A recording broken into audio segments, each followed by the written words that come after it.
A nation and the people on the move, keeping you up to date. Belmopan Weekly. Good evening and welcome to this week's edition of Belmopan Weekly. I am Dawn Mitchell. The government of Belize and the Inter-American Development Bank signed 3 loan contracts last week in the cabinet room of the Office of the Prime Minister. These loans amount to $45 million and will be used for support programs in health, education, agriculture, and land management. The Prime Minister signed on behalf of the government, and Ms. Gina Montiel, IDB's country representative, signed on behalf of the bank.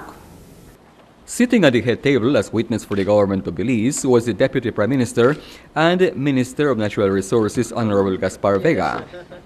$5 million of the total loan agreement will go towards land management projects aimed at improving the National Lands Information System. The minister explained.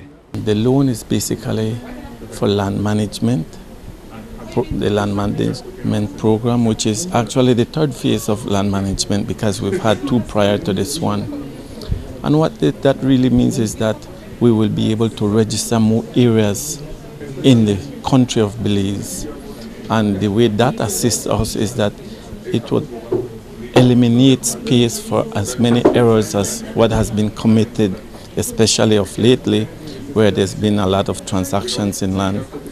Like you know, we've always been saying that there's been times when there's duplication of, or not really duplication of titles, but that titles have been issued upon titles, which is something that shouldn't be done. And most of the time these things occur in areas that are not registered. So the people at the department or at the section in lands department cannot really see it right away until someone brings it up to our attention because of it's not computerized.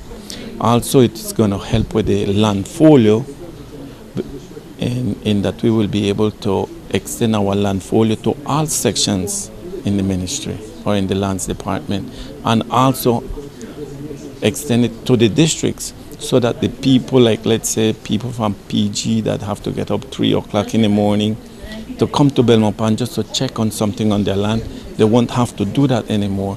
They will be able to go to their office in PG and they will be able to check unless it's something that has a real big problem, then they would have to come to Belmopan. Minister Vega also spoke on the assistance it will bring to finalize the move of the ministry from its present location to its new office in the Kohunwak area of Belmopan. This loan is going to be assisting us on that also because, as a lot of people don't know, the building we got was never finished. So this is part of the money that we're going to need, not only for finishing the building, but also for installing our computer system in there, telephone lines, because we don't even have a telephone system around there. So all of those things will be done through this loan.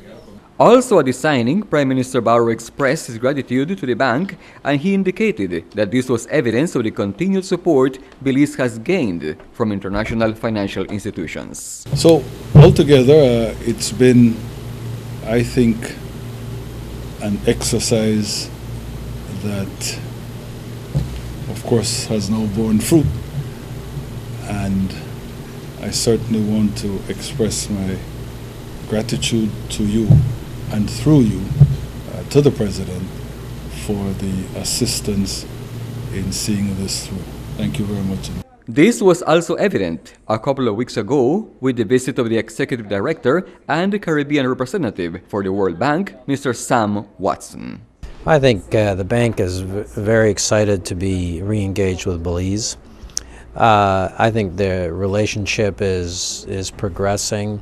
There's an interim strategy in place to start both the technical advisory and some lending to Belize, mainly in infrastructure, but this will grow over time. The next step is to have a full blown engagement with Belize, and that's where this is headed, and we're very excited to be back here. Also in relation to the Executive Director's visit from the World Bank, Cabinet in its regular session this past Tuesday announced that the World Bank has granted a little over $500,000 to the government of Belize for the Ministry of Health to assist in addressing issues related to H1N1. The financing is expected to assist the government of Belize by providing timely fiscal stimuli to combat the negative effects from the global financial crisis. The Ministry of Works has begun utilizing their new computerized line marking machine that was acquired earlier this year along with other equipments. The machine was tested last week on the stretch of road through Cotton Tree Village. As simple as it may seem, this great acquirement for the ministry will bring saving to the government's purse. No longer would an easy task have to be contracted out, and it will also bring relief to drivers on the highway. We learn more in the following story. This is a virgin test for a new line marking machine, gear up to do line markings in the center and on the two sides, and to ensure a part of the motoring public. This will definitely decrease the amount of incidents that happen on this road. The machine itself is capable of approximately 6 to 8 miles an hour of double line striping, either in the center lines, or it's also capable of striping the white edge lines on the side of the road. They should be fairly durable pavement markings. You have a good either oil or water-based paint that's going to be going on the asphalt here in Belize. I think with our best effort, it will take more than 6 months. We're talking over 300 miles that we need to do. What's happening right now is just a trial, since we have a 3-day training program with this new line marker with an expert that came in from Miami. As part of the training, in fact, this is his last day, and the objective is to at least do a kilometer. I think they'll probably accomplish 1.5 miles or so out here at Cotton Tree. This is the last place where we did an improved widening and repaving of the road. So it's a good place for a trial, since we'll be able to do both 3 lines and accommodate the laybys for the buses. The purpose of my visit to Belize was to come and train the Ministry of Works Department on the use of the Graco road laser machine and its paint striping capabilities. The workmen that I've been working with while I've been here have been very capable of learning the machine, and they've done a wonderful job. They've worked very, very hard for the last several days that I've been with them. It's really something that we could be proud of. We'll use it. We'll use it, and in other words, we won't just acquire this machinery and have it parked. If I need to be creative with soliciting the funding, we'll find the money. In fact, I'm just out from a meeting with the Caribbean Development Bank and Ministry of Economic Development, where we have agreed to package a road safety funded program by the CDB, which will include line marking, cat size, crash barriers like on river sides, lighting places like near bridges and roundabouts, including safety signs and safety education through the media. I'm one of the happiest, man.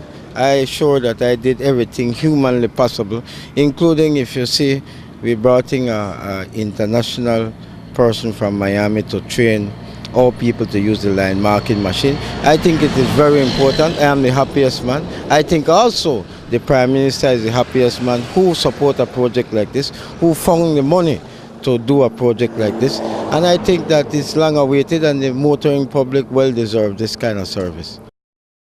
The ministry says that the machine can do up to 8 miles per day.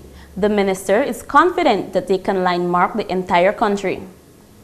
When we return, you'll learn more about a consultation session geared at getting the private sector ready for a beneficial trade agreement with our neighbor.